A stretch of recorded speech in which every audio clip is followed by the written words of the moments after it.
Kettu. Jamoa asoschisi Polo. Vibe Team 2024-yilda ochilgan. Vibe Teamdan oldin RSF Community bo'lgan. Shu vaqtgacha Polo 3 ta komanda ochgan. Vibe Teamda hozirda 50 dan ortiq odam bor.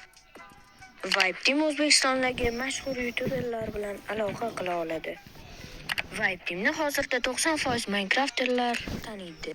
Vibe Teamning hozirda Discord serveri ham mavjud. Vibe Team hozirda ko'payib bormoqda. Vibe Teamga asosan hissasini qo'shganlardan bu Poloning o'zi. Polo jamoadagi hali hech kimni ranjitmagan. Vibe Teamni qo'llab-quvvatlash, ya'ni poddershka o'ta kuchli. Vibe Team asosan O'zbekistonda yo'q kontentlarni qilishga harakat qiladi. Vibe Teamga yordam bergan jamoalar deyarli yo'q. Poloni birinchi jamoasiga yordami teggan bu Faster Family'dagi dinozavr bo'lgan. Vibe Teamga qo'ldan kelgancha mas'uliyat bilan yondashadigan odamlar bu Kaneki, Miles va Usforge va shuningdek boshqalar. Vibe Team va boshqa jamoalar o'rtasida kelishmovchilik bo'lmagan. Vibe Team hozirda ko'p youtuberlarga raid qiladi. Sababi Vibe Teamda juda ham aktiv zo'r.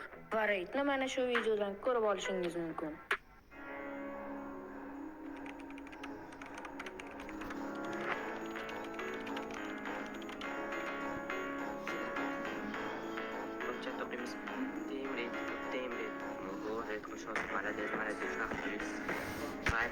Rahmat o'taqorit uchun rahmat, umringiz uzoq bo'lsin deb qolganligiga rahmat yozib qo'ydim.